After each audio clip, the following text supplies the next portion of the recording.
Zidon Daney, Electro Ninja here, and welcome back to Electro Ninja's Lab. In today's video, we are going to be talking about Ratchet & Clank Rift Apart and what they can take from Ratchet & Clank PS4 in order to make this game as good as it possibly can be.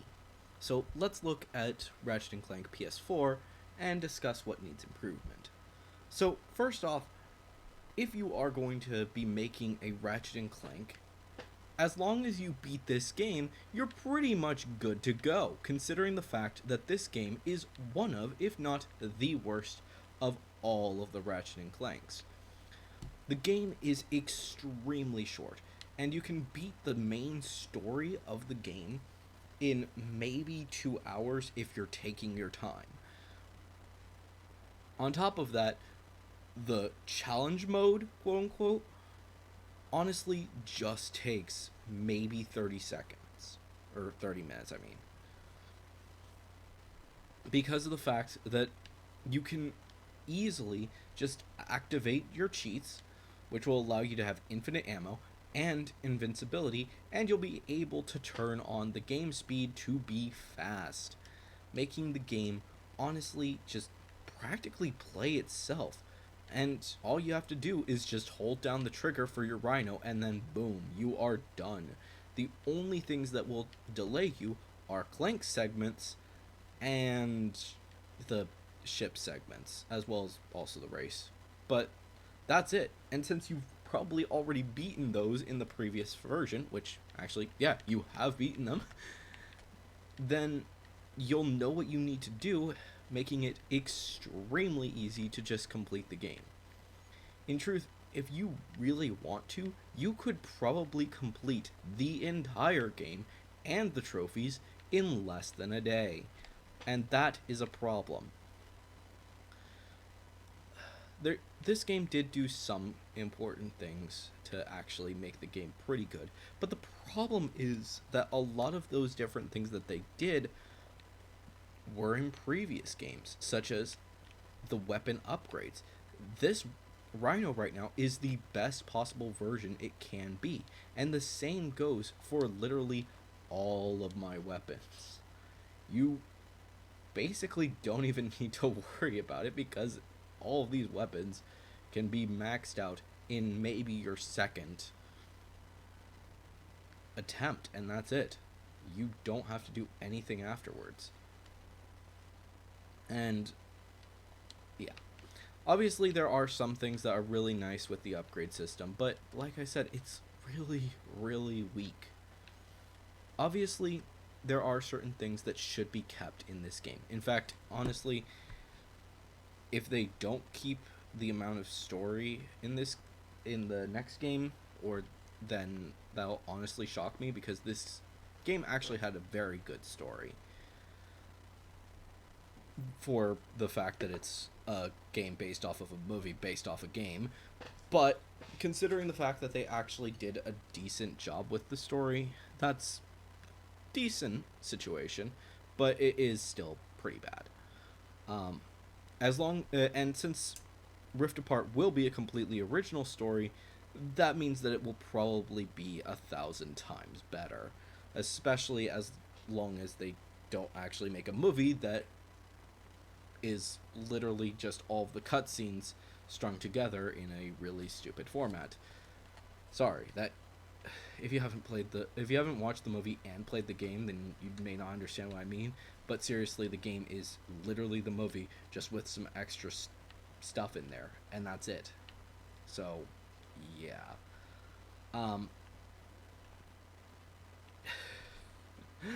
Obviously, they should keep the races. The races are an honestly fantastic format. However, I'm not 100% certain if they are going to keep the races because of the fact that they aren't the best. They would probably do some other format because they have always done a different format for most of the races. The only times where it's been a hoverboard race multiple times is actually quite a lot. But they do usually have different formats between games. So there's that. As for the ship needs to be improved. You get one ship in this game. One. And you can customize it a little bit, but all that you're really doing is going into your extras, clicking appearance settings, and then you can choose your ship paint. That's it. And there's nothing else for this. You can't customize it. You can't choose your best weapons. You can't choose how your ship looks. You can't choose all of the different paint jobs from all of the other games, and that's just kind of sad.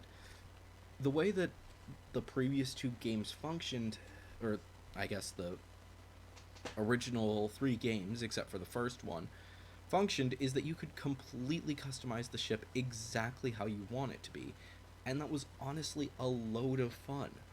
Yes, the original game only had a few different ships, and you didn't really use them after you weren't able to switch between them, and everyone had the same ship. But that was because of the fact that it was just beginning. In this game, there is no excuse. You can literally change your ship in every single game to be exactly how you want it, except for maybe a few of the other bad ones, or the ones where you don't have a ship, which is actually something that I think is a possibility for Ratchet and Clank Rift Apart, that they won't have ships, but I still feel like they will have some form of ship because of the fact that it was honestly a fantastic system, but I don't know. We'll have to wait and see exactly what they decide to do with the next situation. So, yeah.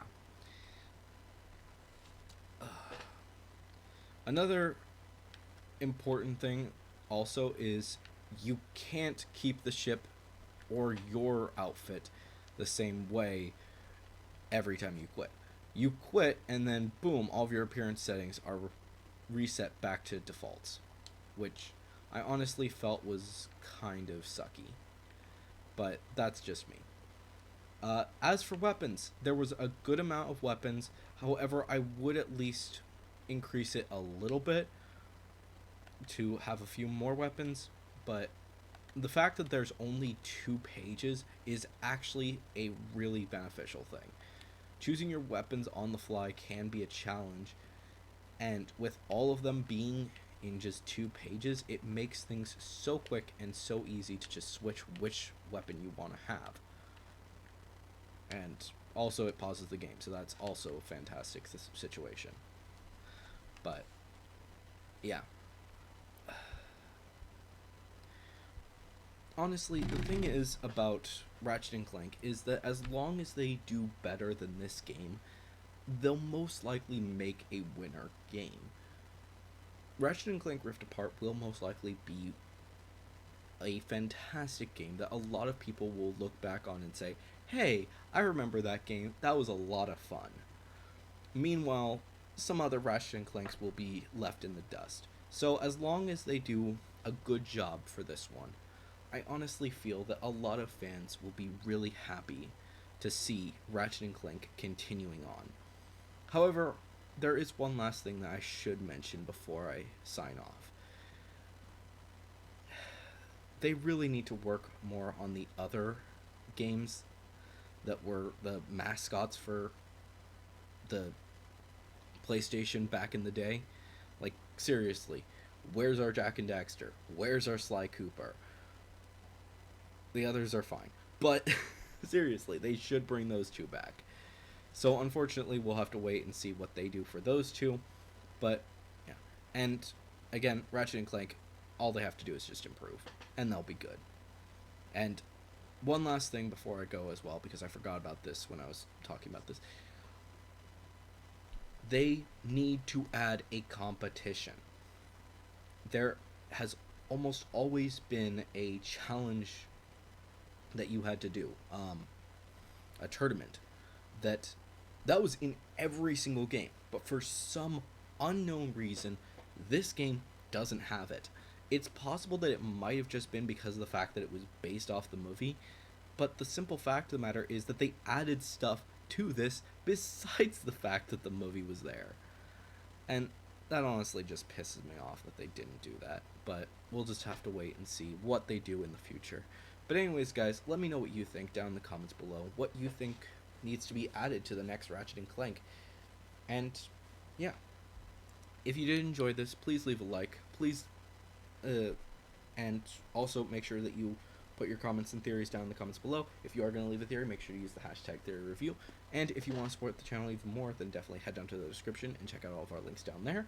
And if you are new, please subscribe and ring that notification bell. But anyways, guys, I've been Electro Ninja, and I'll see you guys next time. But on!